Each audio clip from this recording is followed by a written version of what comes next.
तर हॅलो मंडळी, तुम्ही असा रिक्षा बघितला का त्याच्यामध्ये टीव्ही पण आहे? हे बघा आमचं नशीब कसलं आहे, आम्ही टीव्हीच्या रिक्षामध्ये बसतो. हे बघा रिक्षामध्ये कोणतं गाणं वाजत आहे?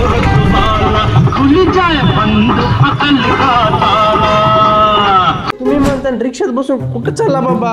तर काय सांगा मग, डोकं दुखायला लागलं तुम्हाला. आता काय सांगू मी, 3-4 दिवस झाला आपला व्हिडिओच पडला नाही. तर मंडळी आता मी उतरलो एसटी मधून आणि कुठं येडशीला. तर तुम्ही म्हणता तो आप लोगों के मन में आया होगा डाउट. अरे भाई मैं जा रहा हूँ अपने नजदीक के धाराशिव जिले में एक पवित्र टेम्पल है जिसका नाम है रामलिंग.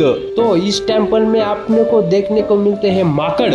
तर मंडळी काय सांगा तुम्हाला, ही पाण्याची बॉटल मी मला प्यायला घेतली होती आणि या माकडानेच पिली. अरे बाबा सांडू तरी नको ना. जाऊ द्या मंडळी, माझ्या काही नशिबातच नव्हतं. आणि हे बघा आम्ही आलो तुला टेम्पल जवळ.